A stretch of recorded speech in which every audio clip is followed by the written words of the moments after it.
Welcome to the Future of Sharing, this series where we're really looking hard at how do we make the sharing economy work for everyone and work for everyone in the long term. I'm Pete Light. I'm the founder of reInvent. I drive this series and also this series of interviews here. And today we've got a special guest. We've got Richard Florida. Now, Richard has been basically for about 15 years, it's been 15 years now, when his really seminal book came out on the rise of the creative class.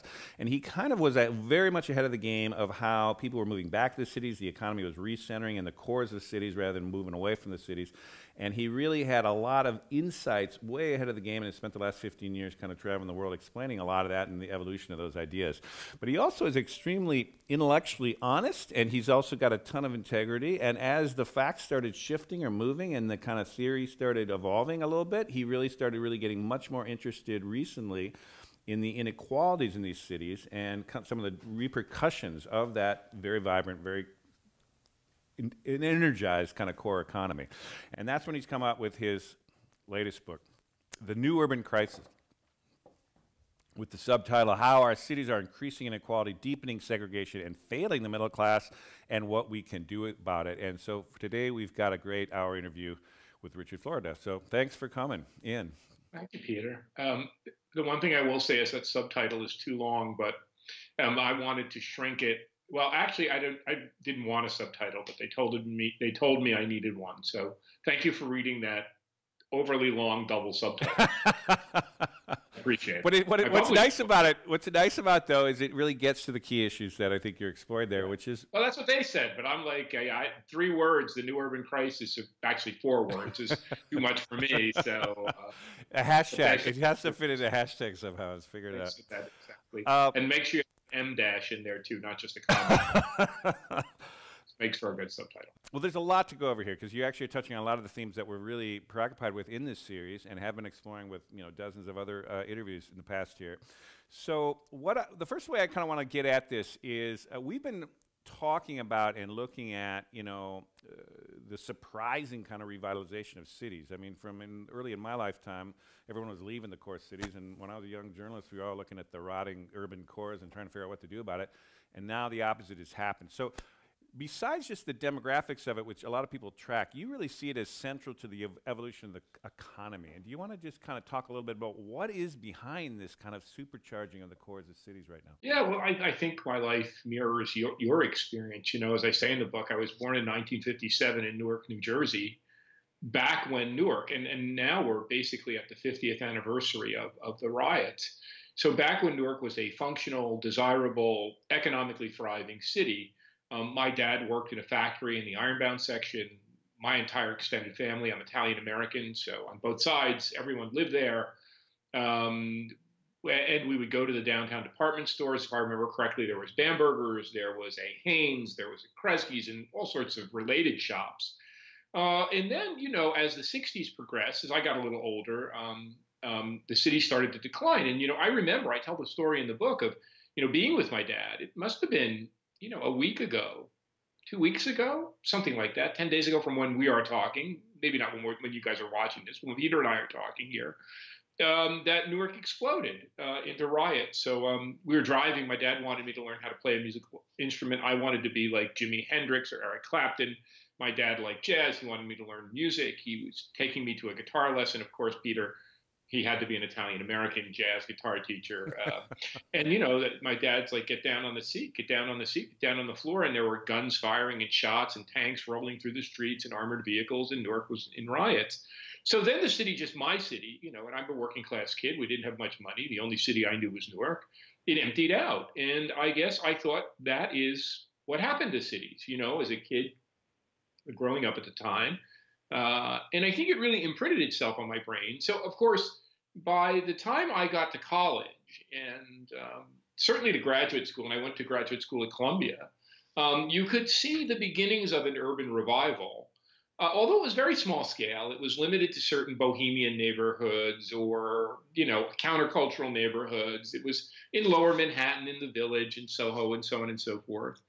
And then, in Pittsburgh, I began to confront the thing that led me to write the book you mentioned very kindly, Rise of the Creative Class. I confronted the fact that Pittsburgh had all the prerequisites of being a great technology hub, a great university, Carnegie Mellon, where I taught, great faculty, great researchers, doing research at the time, right, on self-driving cars. I could see that they were self-driving tanks, but they were driving around the parking lot on robots and robots that would serve human beings. All the things, the internet, internet search, all these things were just stuff that people at Carnegie Mellon did. But of course, all of those technologies were rooting in the Bay Area where you are, in the greater Boston area, around Austin, Texas, around Seattle. And so I really got interested in the urban revival. And, I wrote that book in 2000. Oh, I wrote it in the late 1990s and the early 2000s and published it in 2002. And I think to make a long story somewhat shorter, what struck me in the intervening decade and a half is that I would have never predicted the extent of the urban revival. You mentioned that you're talking to me from the Mission District. I could have never expected the Mission District and parts of downtown San Francisco to have this kind of revival on steroids. Lower Manhattan, Tribeca, Soho, Chelsea, Hell's Kitchen, to see big towers arising on Hudson Yards, to see a High Line Park where there was a old dead rail line. I think to see Brooklyn and the Brooklyn waterfront revitalized, and I could go on to see Pittsburgh come back in Detroit. It really surprised me. And I think over the past decade, I really became increasingly interested in the growing inequity that was part and parcel of the urban revival, and not just the growing inequity of our cities, but the growing inequity of our geography broadly. And I think that's what really motivated me to write this book about the new urban crisis. Okay, so we've got a good thing happening with these cities reviving and energized and new investment and young people and all kinds of things happening, but there are this negative repercussions. So talk about what you're laying out here as the new urban crisis. Because, and I just want to frame it a little bit, is in the book, you use things like, it's the central crisis of our times. It's, a turning point in American history. And you see this as not just, yet another issue we got to deal with, but you're talking about it as a fundamental thing that's happening here in our cities. So Sure. Give a little bit more of the context of that. This isn't just collateral damage. There's something fundamental going on in the nature of our economy and what's happening in these urban centers that we really got to confront in a big way. Sure. Well, the old urban crisis was really the crisis of the center city and of people and jobs, companies moving to the suburbs. So in a sense, the middle fell out of the center city, the middle class left, the jobs left, and the center city became what was called at the time, which my professors called the hole in the donut. There was a hole there as everything vacated to the suburbs. The new urban crisis is quite different because it is partly a crisis of success. It is partly a crisis of the urban revival itself, as you mentioned. But I think there are 3 or 4 dimensions that I try to sort through in the book that are worth repeating. And then I want to get to why I think this is the central crisis of capitalism and represents a very big political contradiction, certainly of American capitalism, and capitalism in the Bay Area and greater New York and knowledge hubs like Boston and DC and Seattle and so on. The first dimension is the rise of what I call winner-take-all urbanism, where there are a very small group of cities and metropolitan areas. The San Francisco Bay Area surely would be one. The second would be the greater New York City area, Los Angeles, Boston, Seattle, Washington, D.C., and more. And certainly a few more than that if we look globally, London and Paris and Berlin and Shanghai. And I go through a systematic effort to identify those in the book. But basically these winners, just like, we have a winner-take-all economy and a winner-take-all celebrity economy and winner-take-all CEO economy, these winners get the lion's share of talent, the lion's share of economic assets, the lion's share of technology, finance, media, entertainment industries. And places like New York and London and San Francisco and LA have just grown their shares of all those things. So the second dimension is that, and that is creating a kind of gaping geographic inequality between these centers. If I was a right-wing person or a populist, I would call them of the urban elite and the rest of the country. And as I mentioned in the book, it is that gaping geographic inequality that has produced the backlash that gave us, quite terrifyingly, Donald Trump and Trumpist kind of populism. The second dimension is that the winners, don't come out of this unscathed. In fact, they are very deeply scathed, because guess where inequality, economic segregation, the decline of the middle class has been the largest? In the most vibrant, the most advanced, the most affluent, the densest, the most technologically innovative, the most high tech, the most well educated cities and metros. So, atop the list on the new urban crisis stand the same places: San Francisco, New York, Los Angeles, and so on. So the winners have this growing crisis of success. The third dimension is, of course, what I call the crisis of the suburbs. It is not only that the urban crisis affects the center city, but as the affluent top 10% of our economy have moved back to great cities like San Francisco and New York, the bottom 10% of our income distribution has been pushed out of cities. And where do they go?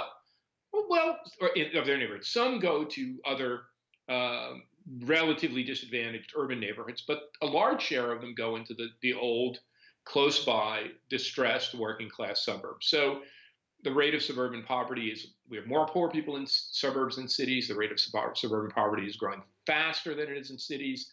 If you're a poor person, it's harder to subsist in a suburb because the kinds of services you need aren't there. And all sorts of other crime and violence, the opioid epidemic, violent crime increasing in cities. We could go meth houses, all of this.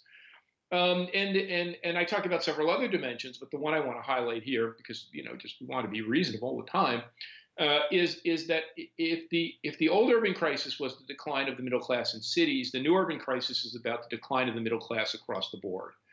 And so in the United States, in the year 1970, about 70% of Americans lived in middle class neighborhoods, and today about 40% do. In 220 or 209 of 222 metros for which the Pew Research Center has collected this data, we've seen the middle class in their neighborhoods decline. So, and the political point I wanted to make is that this leads to two political reactions, which I think not only make this an economic crisis, but a political crisis. The first one I mentioned is that this rising geographic inequality between the winners and the rest sows the seeds of a very nativistic, xenophobic, racist, and sexist restoration movement, which we call populism. It is not that Trump is attracting necessarily poor white people or the working class, maybe. What he is attracting is people who are turned off by the values of these urban centers, the values of tolerance, open-mindedness, including women, minorities, gay and lesbian people. They want to return to what they consider traditional American values. And a friend of mine said something very interesting, Canadian friend of mine who's interviewed people all throughout the heartland, said they don't think of themselves, Richard, as working class Trump supporters. They think of themselves as the real Americans. Process that for a while. They think of themselves as the real Americans, while the people who live in the cities are not the real Americans, and they're the threat to Americanism. And that's been borne out in a whole variety of research I talk about in the book. But on the flip side, we are now getting, and what I find equally troubling, and you see it in San Francisco with the protests against high-tech shuttle buses, with the protests against tech-led gentrification. This has happened in London, where the protests are escalating over our tech companies and gentrification. You now see a movement on the left to blame tech companies for the problems of these cities.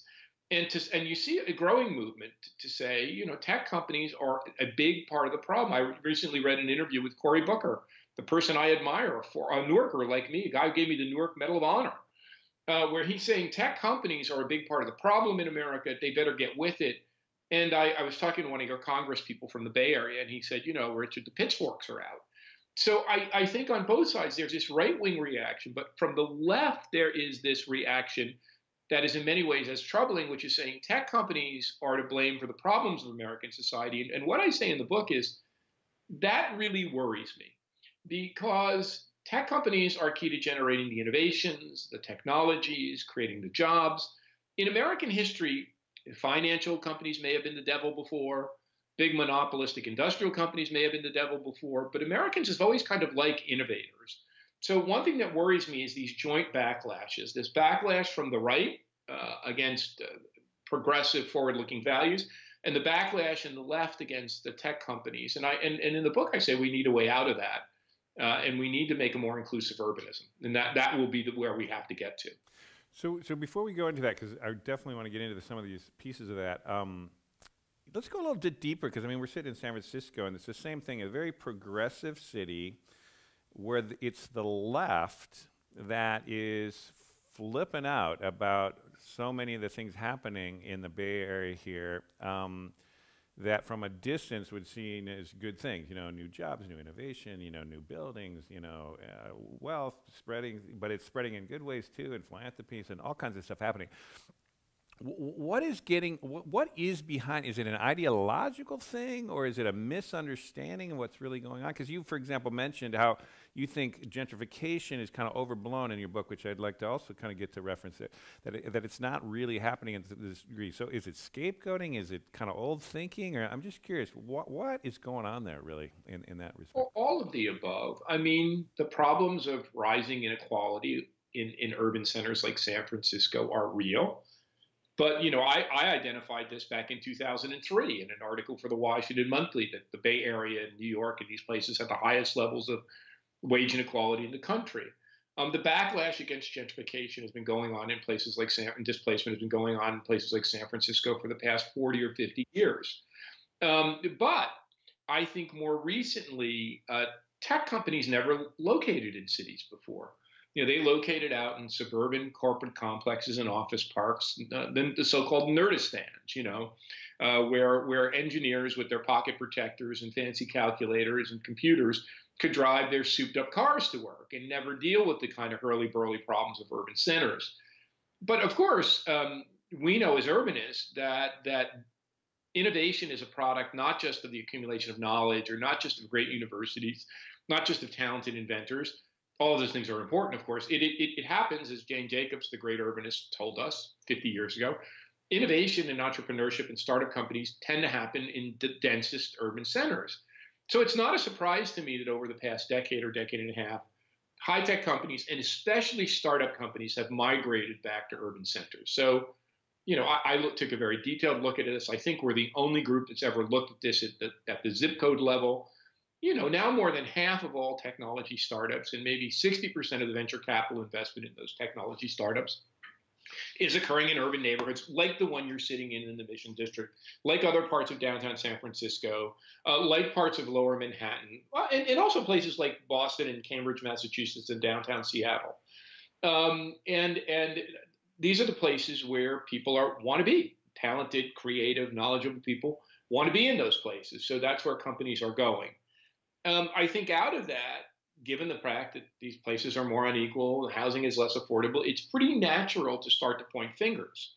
And to point fingers at the big bad technology companies is relatively easy to do. Now, in the book, I point out that there's very little evidence, very, very little evidence that tech companies, there is evidence that links the tech companies and their presence and concentration to rising housing prices.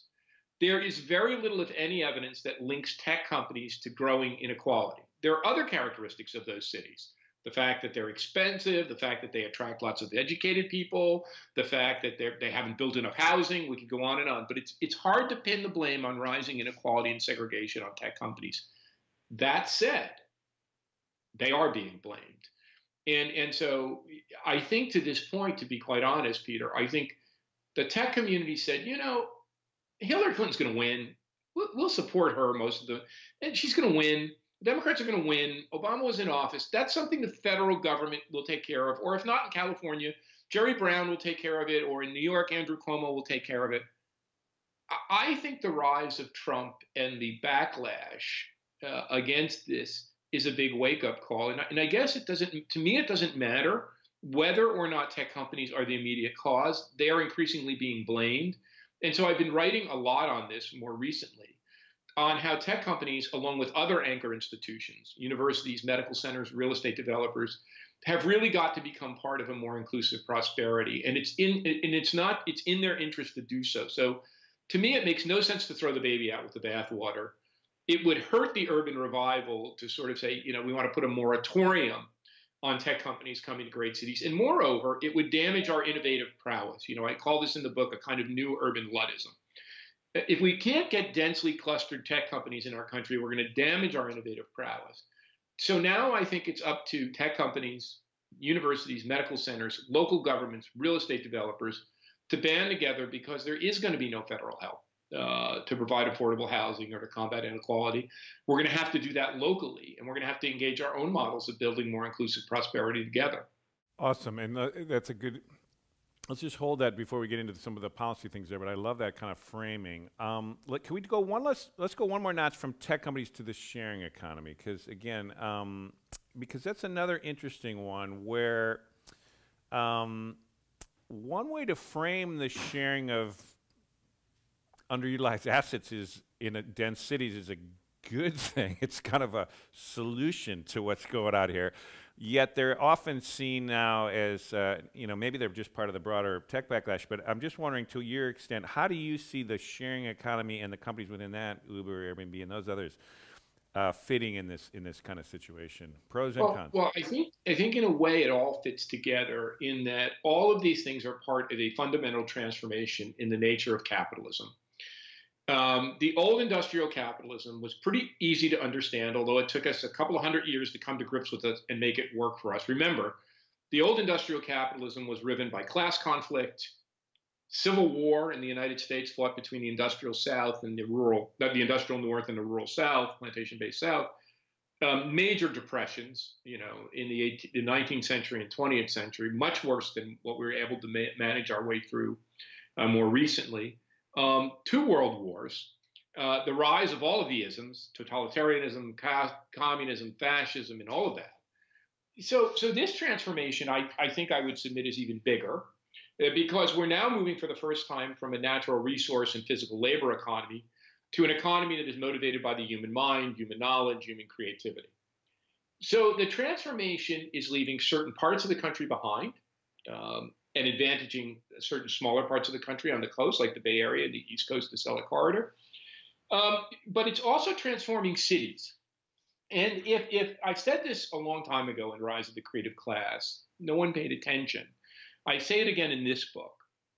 If the factory was the arena of class conflict for the industrial age, for the arena of capital accumulation and economic growth, and the factory and the corporation, the city is the arena for innovation, economic progress, and class conflict today.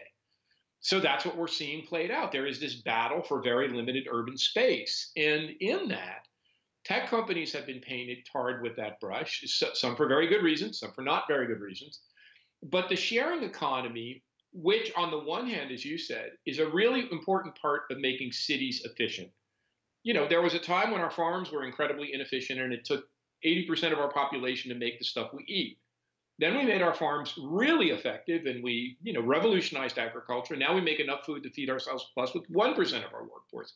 There was a time when our factories were extremely inefficient and it took more than 50% of our workforce to work in factories. But now with the assembly line and modern taylorism and scientific management, and then the Japanese production system and quality manufacturing and lean production, we now use 5 or 6% of our workforce to make all of these manufactured goods.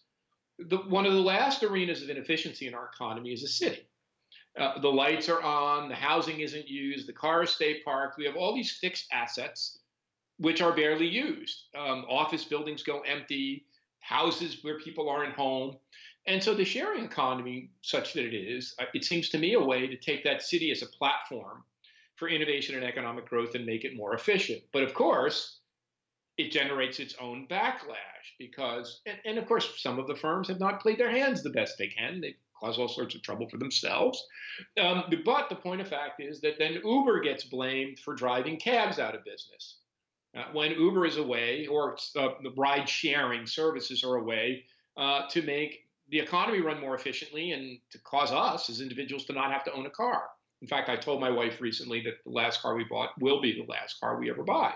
Just not worth it to own a car anymore. Sharing of hotel spaces, living spaces, all of that part of the sharing economy. So I think it's a natural tendency, but yes, I think the backlash against this has been the sharing economy is causing our problems and technology companies are causing our problems.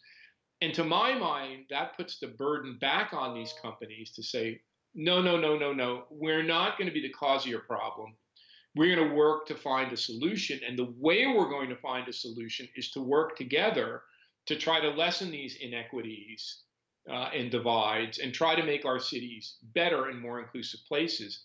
And I think finally now we're getting to that place. Finally, we're getting to the place, and maybe this is where we got in the Depression, when people like Henry Ford said, we've got to start to pay workers a $5 a day so they can buy the damn cars.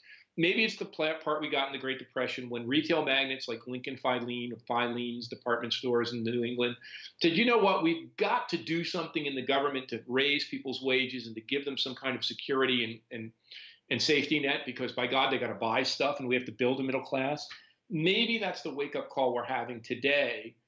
But certainly, I think with the combination of the right backlash and the left backlash, tech companies, which are very important for our innovative future, are going to have to be part of the solution and be poised, if nothing else, as more part of the solution than part of the problem.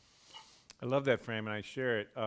And others I know, like, I don't know if you know John Battelle and others are trying to reframe this too from New Coast Shift.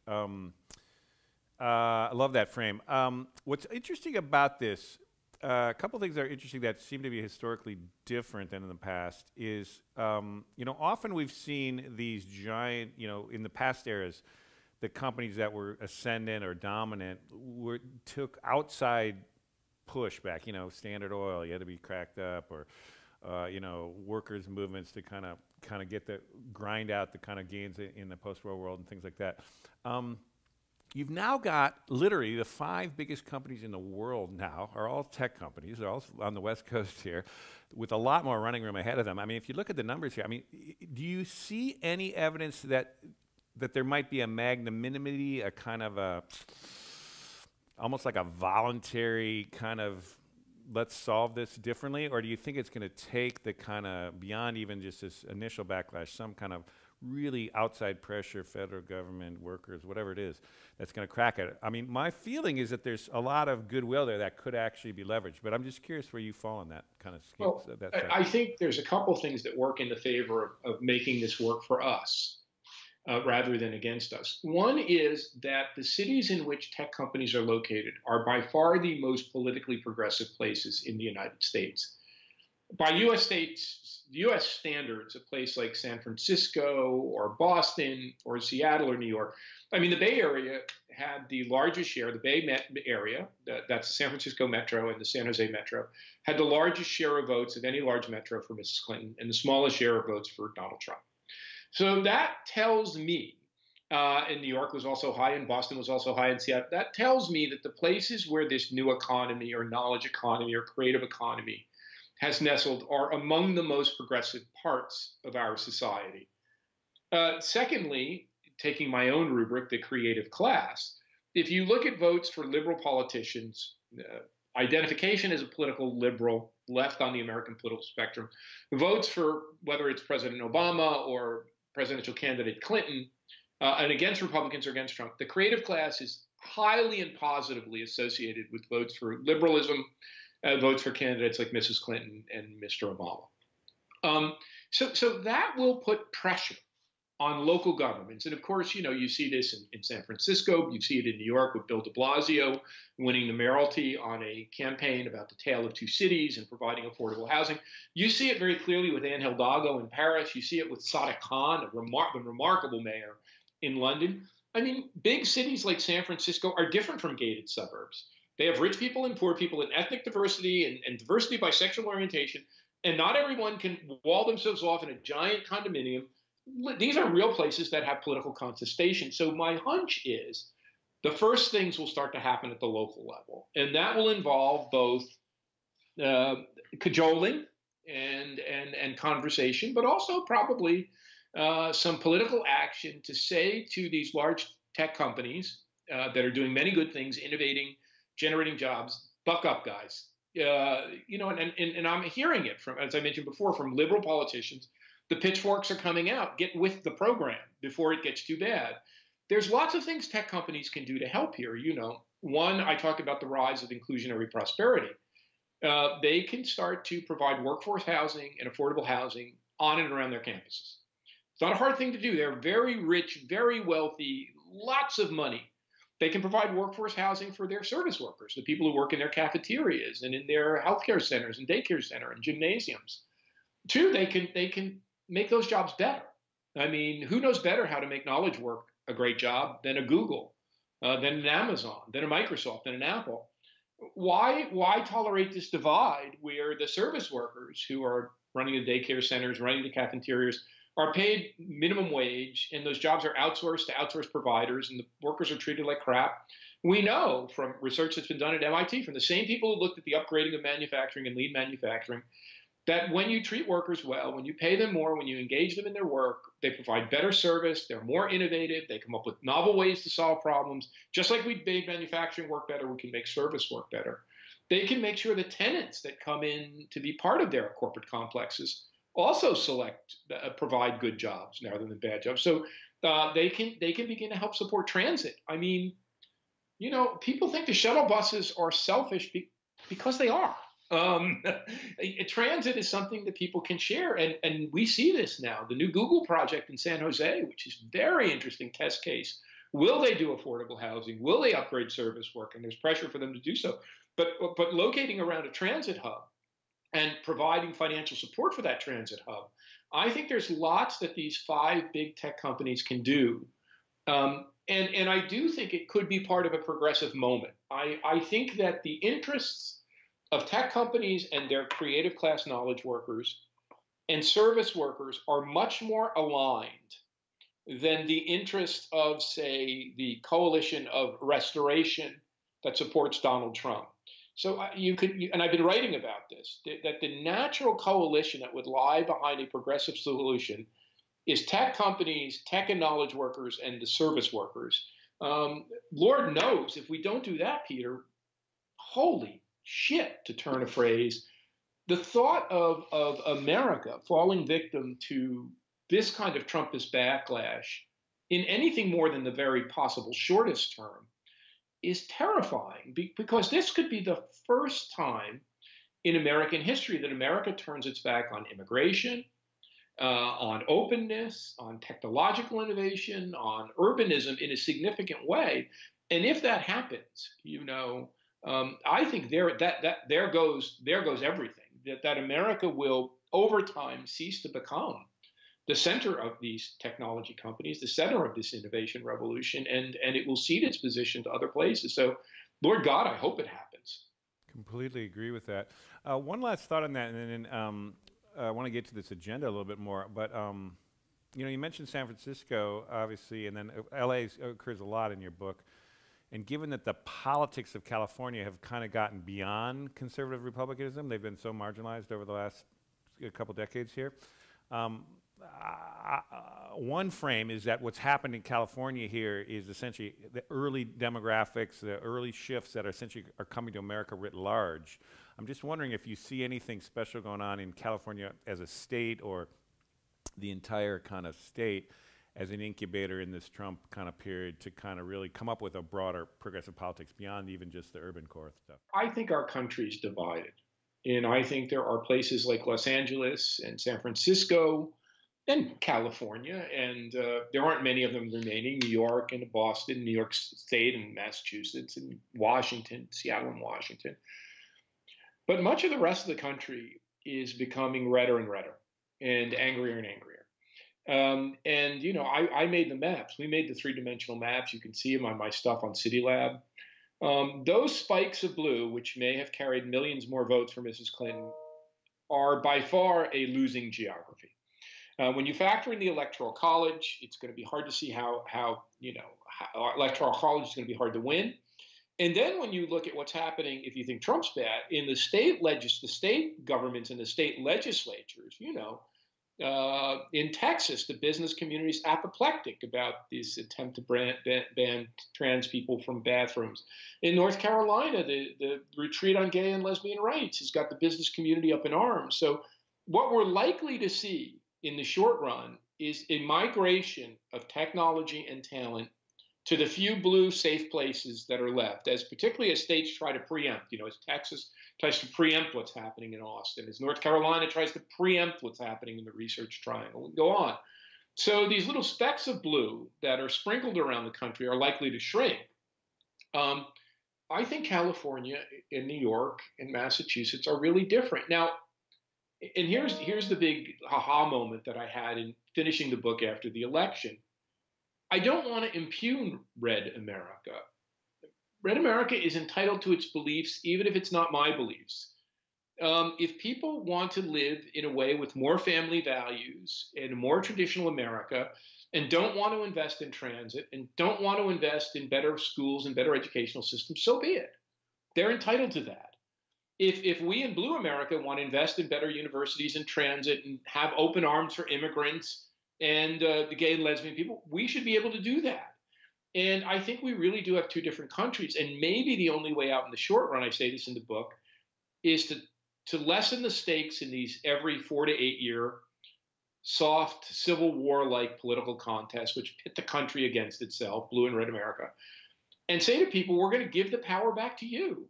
If you want to live in a blue city, that's fine. If you want to live in a red state, that's fine. We're not going to tell you which way to live. We're going to give you the ability to run your place the way you want. We're going to let you keep your money. You don't have to send all this money to Washington. Keep it locally.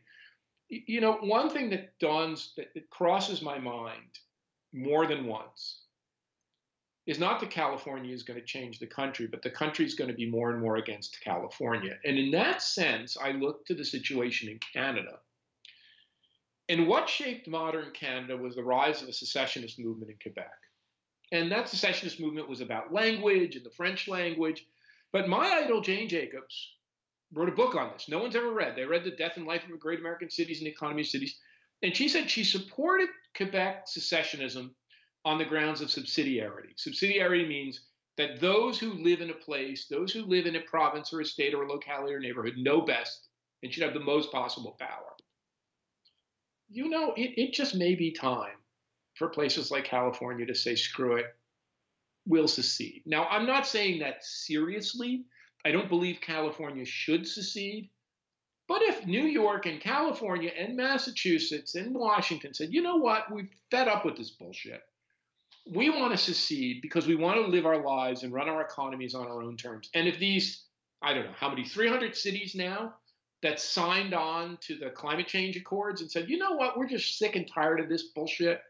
We want to run ourselves our own way, and we're bipartisan. We're a bipartisan coalition of mayors. It might be able to create enough of a political movement to say that we recognize that Blue and Red America are different. We don't want to impose our will on either one. We want to let California run its economy the way it wants, and Arizona and Mississippi and wherever, Missouri, to run the economies the way they want. So I think that's where we are in this country. And I fear that maybe in the long, long run, the country looks more like California. But over the course of my life, this divide has gotten worse and the forces of reaction have gotten stronger. So I don't want to bet on that. I'd rather bet on a country where places like San Francisco and New York and California and Massachusetts and Washington State can run their own economies the way they see fit. That's interesting. We'll get to a global piece here before we go too much further, let's talk about this urbanism for all that you've kind of laid out there. So let's say there is some kind of progressive revival centered on cities in these blue areas, for example. You came up with a really intriguing list of some of the things to do, and again, we're having this conversation when the Democrats just came out with their platform, let's just say, for change, better jobs or the better deal thing. But you have a much more transformational kind of agenda there, and structural, and you talk about it as a watershed moment in the country. You talk about it as it's now or never. It's like, give us a sense of some of the level of what you're proposing there, and the kind of pieces that would, I think, make a really compelling kind of agenda, honestly, but ones that aren't really being articulated right now. So I think the moving force for this will be mayors.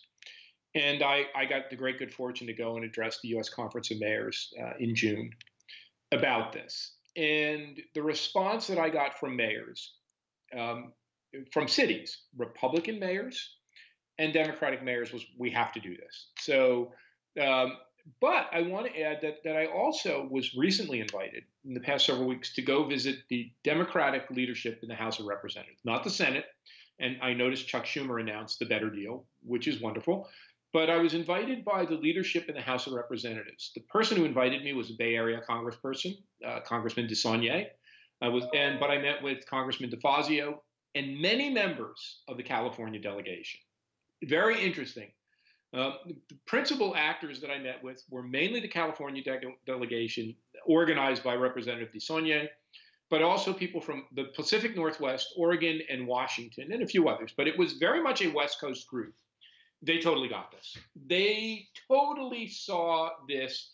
And in a way, it gave me great hope at a time that I'm not very optimistic that there was a national political force that could link to mayors.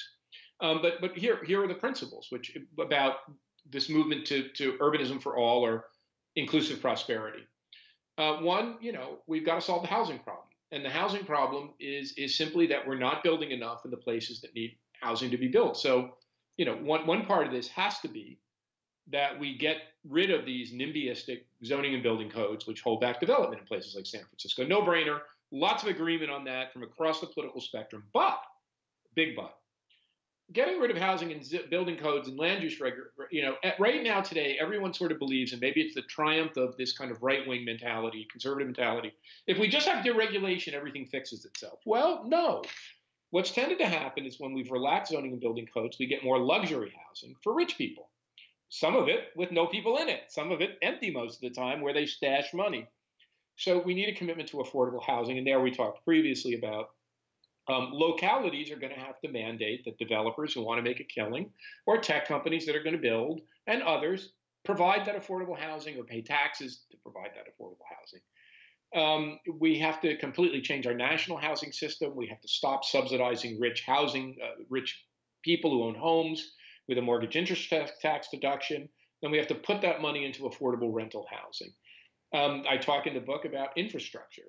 Donald Trump says he cares about. Before you go to the infrastructure, because the thing that was really interesting about the housing was a land value tax as opposed to property tax. Could you explain that? Because that to me was really interesting. And there's growing support for this. I mean, it's something that has bipartisan support. So right now we tax and we create revenues for localities based on the property tax. So basically, you pay tax on the value of your property, which is the more valuable your property gets, the more tax you pay. So you'll notice even in great cities like San Francisco, New York, where land is really valuable, there'll be surface parking lots. And in fact, in some cities, surface parking lots, people say, are the most valuable real estate, where people park cars and it appreciates in value. But it appreciates in value, but you pay a low tax because there's nothing on it, a bunch of surface parking spots.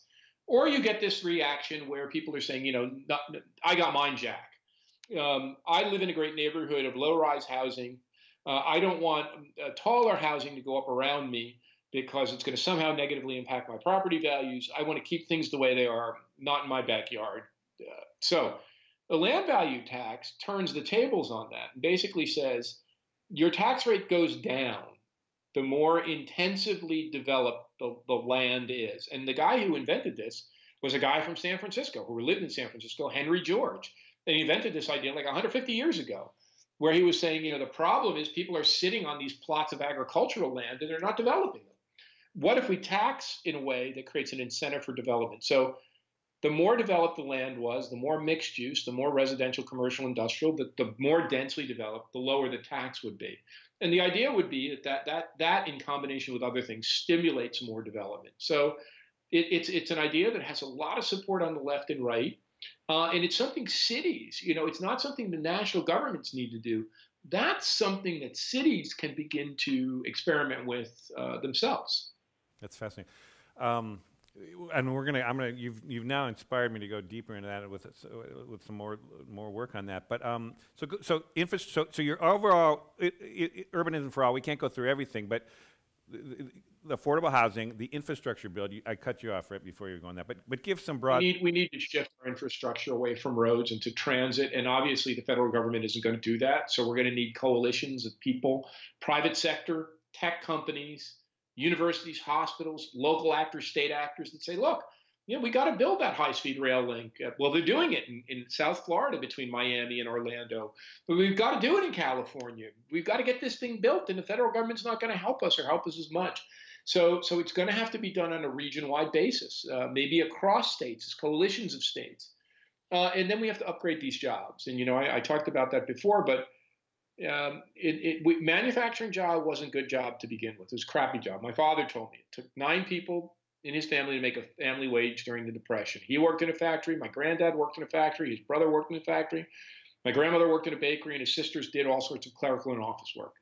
Came back from the war after he served in World War II, and as if by magic, his factory job in the same eyeglass factory was transformed into a good job. There wasn't magic. We had the Wagner Act, which gave workers the rights to unionize and bargain collectively. We had the New Deal. We had the creation of the welfare state, social safety net. And that whole complex of factors turned bad jobs into good jobs. Right now, 33% of Americans work in good knowledge jobs. Another 20% of Americans work in factory jobs, or not factory jobs, construction jobs and transportation jobs, blue-collar jobs. Almost half of Americans, between 45 and 50%, depending on how you estimate and where you live, work in low-wage routine service jobs, preparing food, working in retail shops, taking care of people, daycare centers, home health care, the caring professions. Those people make 20, 25 grand a year. They're largely women. They're largely immigrants. They're largely ethnic and racial minorities. We cannot condemn half of our workforce, 65 million plus Americans, to crappy jobs. And so a big part of this agenda has to be making those jobs better. We need higher minimum wages. We need higher minimum wages tied to local living and cost of living conditions. We need the private sector, with tech companies in the lead, have to take the lead in showing how to upgrade these jobs. And the political reality is that this is the class group that's not organized. If you want to build a progressive coalition in America, the working class and the working class locations are squarely in the Republican camp. Sorry.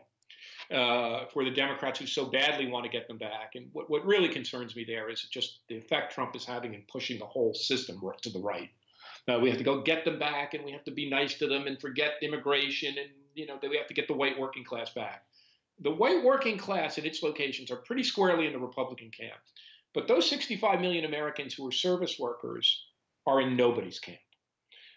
They are the group that turned out for Obama and didn't turn out for Mrs. Clinton. They are the women-headed families, the minorities, the immigrants, people living and not making it who feel really abandoned. And boy, oh boy, to be able to build a cross-class coalition, an economic agenda that says we're going to improve those jobs, and a cross-class coalition that would say we could put the knowledge workers and the creative class and the service class together in a broad New Deal coalition for an urbanism for all, for an inclusive prosperity for our country.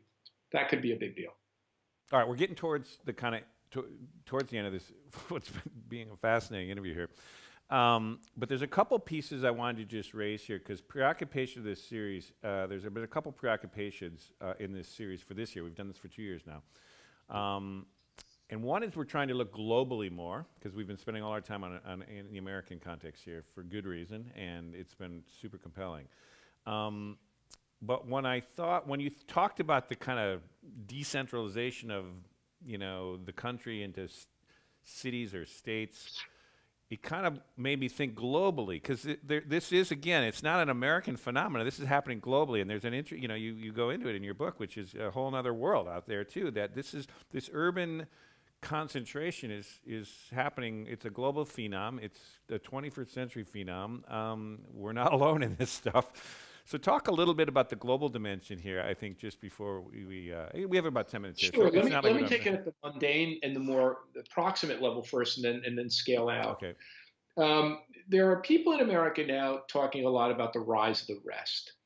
San Francisco has become expensive. It's hard to live in. Tech companies are paying a lot for workers. New York is the same. And, San Francisco Bay Area has increased its share of venture capital-backed startups for about 20% in 1995 to almost half. So the rest hasn't risen yet. And that New York and the Acela corridor, the Boston, New York, Washington corridor, and the Bay Area and Los Angeles are where the majority, and Seattle, are where the majority of our tech startups are, more than 2/3. But yet people are saying, well, we're going to get the rise of the rest. Pittsburgh's coming back, Detroit's coming back, Nashville, and there's some truth to that. Omaha, Denver. You know where I think the rise of the rest is going to happen? And I'm talking to you from there right now. The rise of the rest, if it happens, is going to jump the freaking border. And the rest that's going to rise are called Toronto, Montreal, and Vancouver. Why? Because Toronto and Montreal are closer to New York and Boston than Chicago is. And Vancouver is a hop, skip, and a jump away from Seattle. If Trump clamps down on immigration, tells people for certain countries, Iran and elsewhere, you can't come to the United States, and leading scientists can't get entry and go to Stanford or MIT, we're already seeing it.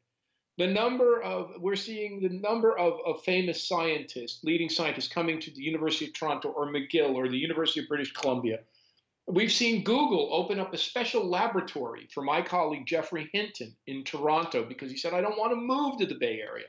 Microsoft opened a laboratory for one of his colleagues in Montreal. Another guy in Edmonton, of all places, has got a lab.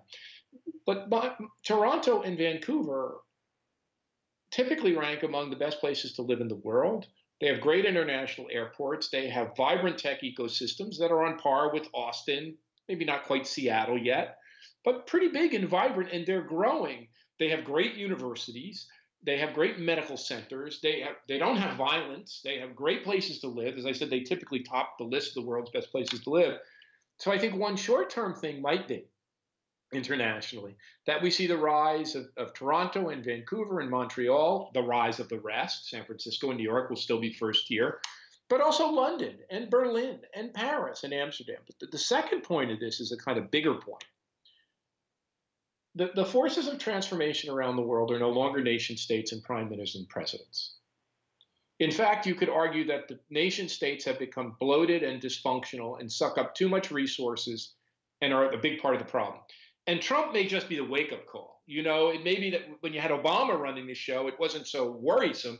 But when you have a complete and total buffoon running the show, it's like, oh, God, look how dangerous, And I say, in a country of 350 million people, 350 metros, 3,500 counties, thousands upon thousands of municipalities, who in their right mind would concentrate all the power in one person in one office? The same can be said of every country around the world. Who are the forces of change? Mayors, council people, local activists. So my good friend, we lost a giant, the late Ben Barber, he had undertaken to organize, Ben, who saw this 30 years ago in an essay for The Atlantic called Jihad versus McWorld, outlined the basic tension of capitalism being between the globalists, the firms and people who are connected globally, and the localists, the nationalists, the national reactions, the coalition of restoration, who felt left behind as their cities became more connected. Well, Ben's thought, he organized something like a UN for mayors. It was called the Global Parliament of Mayors.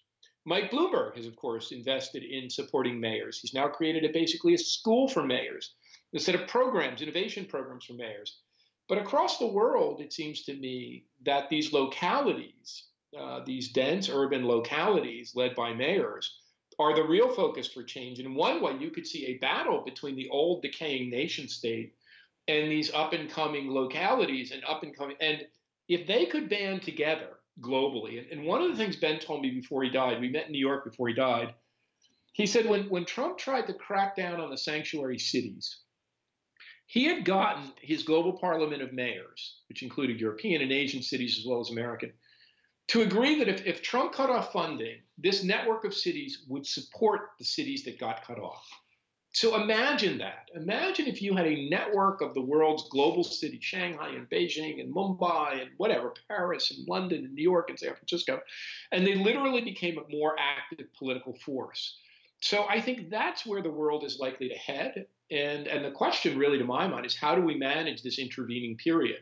How do we mobilize the political action to take that power down from the national level distribute it to the local level, and let local levels compete. I wrote a whole essay, if folks want to read it, for the Politico magazine, their most recent issue on this. And Yeah, that was awesome. typically the big innovations in public policy come from the local level, not from the federal level. And some people believe that this would be a race to the bottom.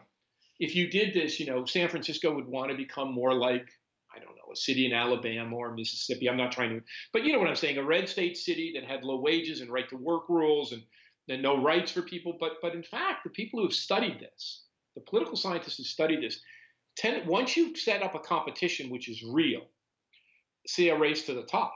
And they see over time that cities in other parts of the world want to become more like a place that protects workers' rights and gives civil rights.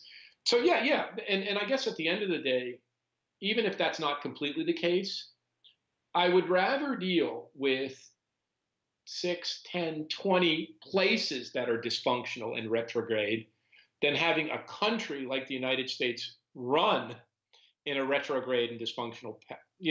There's a lot of competition among cities, and there's a lot of cities, and they're not going to cost, and mayors don't have their fingers on the nuclear trigger. So I think a decentralized system like that in the long run, nationally and globally, is the one that makes the most sense. But we've got to get there. We've got to build the political forces to get there first. Okay, final kind of area here I just want to do, which is one thing that was absent a lot from your book, or I didn't see it rise in this conversation as well, is referencing climate change or kind of the pressures of needing to move into sustainable directions. And there's a lot of people who think of cities as in that context, also almost driven by the lessened environmental impact, better use of resources, and et cetera, et cetera. And I'm just curious how you see, in the coming decades here, another overlay of the climate change pressures that will accelerate any of these this transformation of cities, or accelerate any of the needs to recombine cities in more dramatic and transformational ways. How do you think about that, actually? So two reasons. The first and most obvious one is I'm not a scientist and not an expert in climate change. So that's the self-evidently obvious one. I'm much more of an expert in urban politics and economics and that. The second one is that area is pretty well covered. Mike Bloomberg's C40, the ability to bring together mayors globally, in the United States and globally, to support the Paris Accords, the fact that we now have over 300 cities signed on as opposition. When I was at the U.S. Conference of Mayors, you could see the organization of mayors around that theme. Ben Barber, who I mentioned, his most recent book is titled Cool Cities. Not to be confused with cool cities for like hipsters. Cool cities meaning, to reduce climate change and taking a leadership. It's a fantastic book, by the way. But when I was at the U.S. Conference of Mayors meetings, so one, I think this is all really important. I think it's critical, but I think the political momentum is there, and my marginal contribution would not be as great. What happened after I made my little case to the U.S. Conference of Mayors is mayor after mayor came up to me and said, you know what, Rich? What we've been doing in climate change, we need to do for inequality and job upgrading and inclusive prosperity. We need to form a working group on that. So in many ways, I was trying to open their eyes to problems that may not be equal. Maybe climate change is the most serious of all problems, but problems that require similar kinds of solutions. But at the end of the day, I actually believe that the only way we solve climate change, equity, poverty, employment, inequality, intolerance, violence, all of those problems turn on one thing: building better cities and urban areas, making cities work rather than pull apart. So I say in the book, I actually mentioned this to the UN when I was invited to address the UN, which was a kind of mind-blowing thing. The grandest of all the grand challenges we face, and there are many: climate change, equity, poverty, violence, war, militarization. Of all the grand challenges we face, the most important one is building great cities. Urbanization is the grandest of all the grand challenges, because to the extent we build sustainable, inclusive, more tolerant cities, that begins to solve or help solve all of those problems. So all of those grand challenges revolve around building a better urbanism and what I kind of say an urbanism that works for all. So I think that's been my mission, kind of focusing attention on the local, the urban, and saying this is an urgent problem. And I think maybe I missed. If you ask me to go back in time and to say things I missed, the two things I really missed was the extent and the propulsiveness of the urban revival. I don't think anyone, including me, and I've talked to mayor on top of mayor, academic on top of academic, anyone could have seen how big this rush would have been back to the cities and the United States and around the world. But the other one is I don't think I or anyone else really saw the extent of the backlash against it. And so now we have to build a system that not only moves forward, but in a way co-ops or deals with that backlash or figures out a way to forestall that backlash. And my deep worry, it's funny. I'm not that worried about the world. Like living in Canada, I don't think Canada is going to go off the rails, even though it did elect the first crack mayor, Rob Ford, the populist dude. I really worry that it's not just Trump that's the problem, that America is so divided and the forces that elected him and protect him are so fed up and so angry that they would put almost anything ahead of their country's interest. So in this sense, I think this urban crisis, this urban divide, this winner-take-all urbanism, if you will, puts us in a position that we've not found ourselves in the United States since perhaps the middle of the 19th century, when we were even more divided. And in many ways, the position that we're in the middle of the 19th century was that the advanced forces of the industrial North had a lot of economic advantage over the declining forces of the restorationist South. I'm worried now for the first time that the progressive and advanced sources of American society and economy and capitalism may not have the oomph, that the forces of reaction and restoration are very strong. My hope is that the progress of urbanization, of density, of urban growth will prevail. But this is a point, this could be one of those big turning points in history that if we don't act collectively and smartly, look, so we'll get there sooner or later, somehow, someday.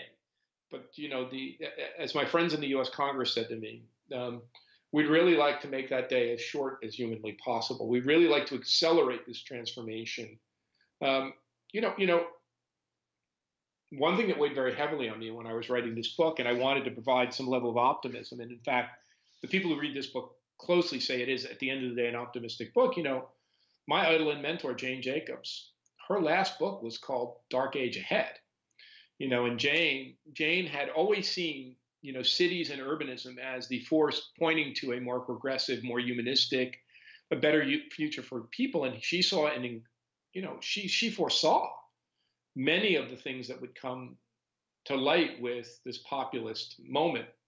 I do think that many of the basic forces of urbanization, of human clustering, of people wanting to be together, of tolerance, of progressivism, but this is a time where we're all going to have to work together. And as we've talked about, Peter, where companies, progressive companies, if they want to see this through, are going to have to ally with progressive movements and provide the wherewithal so that the good things that are happening prevail, and that we deal with many of the bad things that have happened as a result.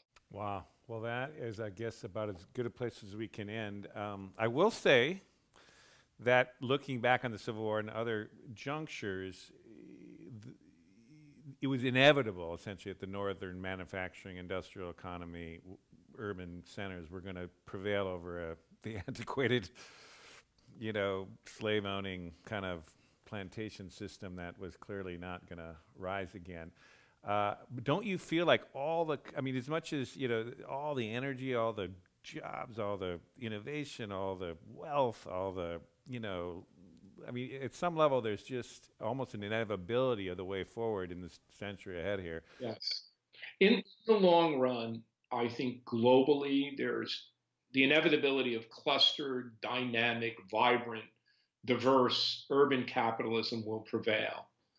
But the triumph of that, uh, the North, if you will, the triumph of the industrial era, and the building of a middle class, not an immiserated group of workers in satanic mills, that took 150 years. You know, we look back at this period in the 1930s, 40s, 50s, and 60s and go, wow, it was a golden era.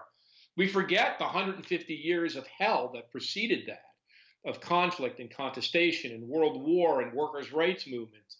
So, you know, what you hope for is that you could shorten that period and shorten the backlash and get there quickly.